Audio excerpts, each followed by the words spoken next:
네, 안녕하십니까. 상식이 글로벌 SS 프로덕션입니다. 이번 주 주제 한국이 위대한 이유 탑 10인데요 내용이 내용인지라 약간 전체주의적 느낌이 살짝 납니다. 그래서 전혀 그런 성향을 가지지 않고 제작했다는 점 숙지해 주시기 바랍니다. 국뽕지 한국이 위대한 이유 탑 10 바로 시작하겠습니다.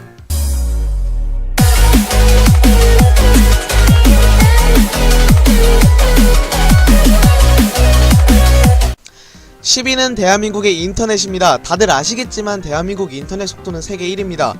해외여행을 가신 분들이라면 알겠지만 엄청나게 인터넷이 느려요, 해외 쪽은. 그리고 잘 안 알려진 사실인데 인터넷을 제일 첫 번째로 개발한 나라는 바로 대한민국일 것 같죠? 미국입니다. 지금 악플 달리고 댓글창 내려가지 마시고 잘 들어보세요. 인터넷은 첫 번째로 개발한 나라는 미국이 맞습니다. 맞는데 군사용으로 만들어져서 다른 나라는 전혀 기술을 가지고 있지 않았어요. 그런데 두 번째로 1982년에 인터넷을 개발한 나라가 바로 대한민국입니다. 그것도 자체 개발로 인터넷을 개발했습니다. 무려 미국보다 속도가 더 빨라가지고 미국이 좀 놀랐다고 합니다. 이 개발을 주도한 전길남 박사님은 이 개발의 공로를 인정받아서 세계 인터넷 개척자 30 중 하나로 명예전당에 헌액이 되었습니다. 아직 살아계시고요, 오래오래 살았으면 좋겠습니다. 그리고 이 영상을 보고 즐길 수 있게 인터넷을 구축해주신 전길남 박사님께 감사하다는 말씀을 전해 올립니다. 9위는 대한민국의 군사력입니다. 군대를 갔다 온 사람들이라면 알겠지만 군대에서 육군의 비중이 제일 높습니다. 그 이유가 북한을 상대하기 위해서인데 그중 포병이 엄청나게 강력합니다. 어느 정도냐면 대한민국의 포병 전력의 군사력 1, 2위인 미국과 러시아와 비등비등한 정도거든요. 더해서 전쟁을 한다고 가정을 한다면 대한민국과 미군이 싸웠을 때 약 3일 동안 미군에게 버틸 수 있는 몇 안되는 국가고요. 그리고 러시아와 육군 전력으로만 전쟁했을 때 많은 시간을 확보할 수 있는 몇 안되는 국가이기도 합니다. 물론 중간에 끼어있는 북한은 일단 먼저 하늘나라로 떠나고요. 네. 그리고 이 영상을 만들어서 제 친구가 만약에 국군하고 중국군이 싸우면 어떻게 될까라는 질문을 했는데요. 한국군이 패배할 확률이 높긴 하지만 한국군이 얕보고 중국이 침공을 한다면 옛날 수나라가 고구려를 침공했을 때의 상황이 재현되지 않을까라는 추측을 해봅니다. 참고로 중국군은 베트남과의 전쟁에서 진 역사가 있습니다. 8위는 대한민국의 외교력입니다. 일단 다른 거 다 치워. 일단 이거부터 소개해야 될 것 같습니다. 현재 대한민국의 번영을 이룰 수 있게끔 한 조약이라고 봐도 무방하고요. 이승만 대통령의 신의 한 수 중 하나라고 불리는 한미 상호 방위 조약입니다. 세계 최강대국인 미국과 동맹을 맺었다는 이야기인데요. 이때까지 북한의 적화 통일 시도는 6.25 전쟁 이후 몇 차례 있었는데 하지만 그걸 전부 다 물리친 방패 같은 존재죠. 더해서 해외 투자자들이 냉전시대 한국을 믿고 안전하게 투자할 수 있게끔 한 조약도 바로 이 한미 상호 방위 조약입니다.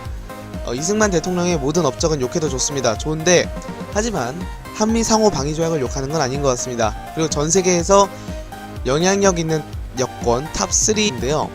이게 무슨 말이냐면 비자 없이 방문할 수 있는 국가가 세계에서 세 번째로 많다라고 보시면 될 것 같습니다. 무려 미국, 일본, 네덜란드 이런 굵직굵직한 선진국보다도 더 영향력이 높습니다. 7위는 대한민국의 치안입니다. 전에 한번 소개를 한 적 있죠. 네, 세계에서 가장 안전한 나라 탑10에서 소개가 됐습니다. 이 영상 끝나고 세계에서 가장 안전한 나라 탑10을 한번 시청하시는 것도 나쁘지 않은 선택입니다. 자, 왜 제가 치안을 내세웠냐면 이게 엄청난 스펙이에요. 여러분이 밤 9시에 추리닝 차림으로 편의점을 갔다 와보세요.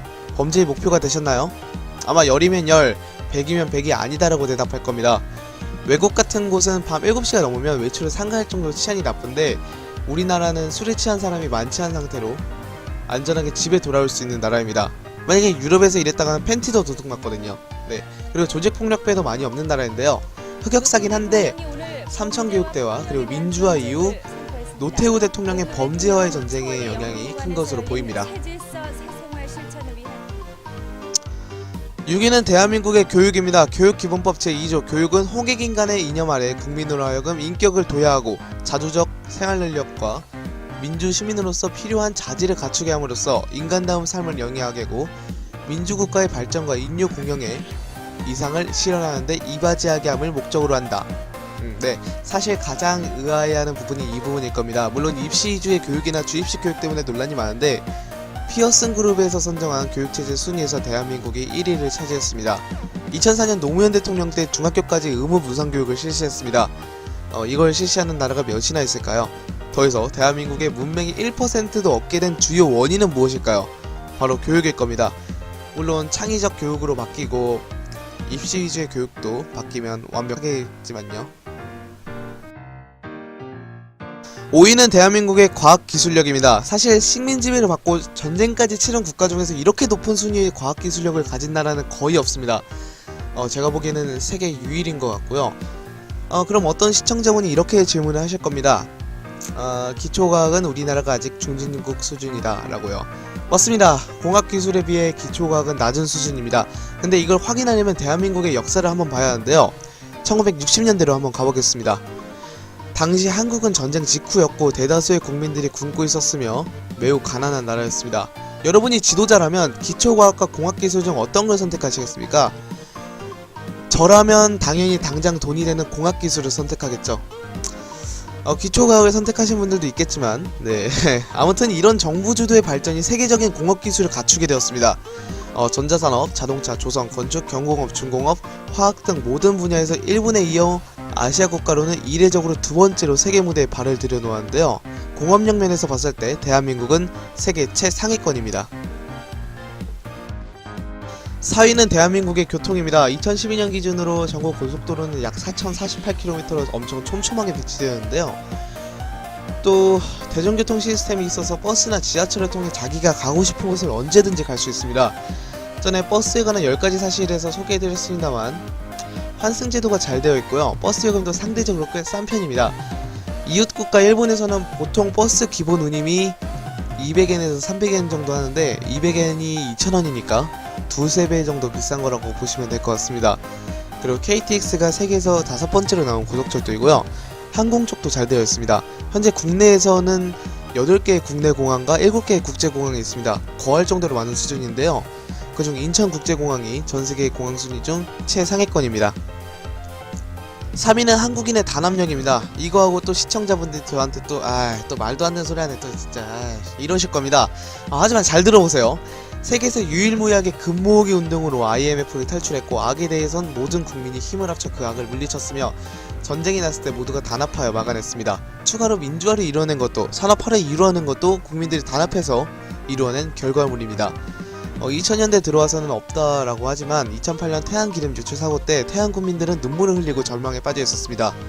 하지만 태안 국민들을 위해서 태안을 위해서 수많은 자원봉사자들이 달려왔는데요. 연 인원 96만 4천여 명이 자원봉사자들이 수작업으로 기름때를 제거해 나갔습니다. 그 속에는 수능이 끝난 학생, 군인, 부부, 신분 관계없이 모두가 도왔습니다. 흡착보가 없어서 헌옷으로 기름을 닦고 100만 명이나 되는 사람이 오다 보니까 최소 10년 이상 걸릴 거라 예상한 방제 작업은 3년도 안 돼서 완료되었습니다. 그리고 현재 돌고래 무리가 올 정도로 많이 깨끗해졌죠. 태안 앞바다에 한꺼번에 나타났습니다. 2위는 대한민국의 경제발전 그리고 민주화입니다. 식민지배를 받았고 전쟁이 막 끝난 나라였던 대한민국은 암흑의 시대였습니다. 하지만 박정희 대통령이 정부 주도의 경제성장이 엄청나게 높은 발전을 보여주었죠. 그리고 후에는 신자유주의로 변화되어서 80년대 때는 세계 경제를 맞아 화랑을 맞이했습니다. 그리고 현재는 세계 경제 규모 12대에 달하는 세계 경제 강대국가 선진국이 되었습니다. 더해서 산업화와 민주화를 동시에 이루어낸 국가가 역사상 없습니다. 네. 그것도 식민지배를 받고 전쟁까지 치른 국가 중에서는 더더욱 없죠. 대한민국의 민주주의는 꽤 높은 편인데요. 아시아에서 가장 높은 순위이며 유럽과 비슷한 수준의 민주주의를 보여주고 있습니다. 제가 생각하는 대한민국의 가장 큰 장점은 바로 여러분들입니다. 6, 7, 80대 시청자분들은 대한민국을 가난한 나라에서 선진국으로 바꾸신 아주 위대한 분들이고요. 그리고 3, 4, 50대 시청자분들은 대한민국의 주축입니다. 대한민국이 흔들리지 않고 계속 끈을 잡아주신 아주 위대한 분들이죠. 그리고 10, 20대 시청자분들은 이 대한민국의 미래입니다. 작년 촛불 집회 때 저는 놀라운 광경을 목격했는데요. 10대와 20대가 주축이 되어서 평화적 시위를 하는 모습을 보고 놀라움을 금치 못했습니다. 대한민국의 미래가 어둡지 않다는 사실도 새롭게 깨달았고요. 자, 시청자 여러분, 절대로 자신을 자책하지 마세요. 여러분들은 대한민국을 위해 충분히 헌신했고 존경받을 대상입니다. 절대로 자책하지 마세요. 여러분들은 이 나라의 가장 큰 장점입니다. 비유로 하자면 여러분은 별같은 존재입니다. 아름다운 밤하늘에 별이 없다고 생각해보세요. 얼마나 칙칙하겠습니까? 그리고 그 별 5천만 개가 모여서 대한민국이라는 아름다운 은하를 만들었습니다. 네, 이상 상식의 벽걸물다 SS 프로덕션이었고요. 다음 주도 기대해 주시고 유익한 영상으로 재밌는 영상으로 만나 뵙겠습니다. 감사합니다. 다음은 무엇인가? 당신이 결정하라.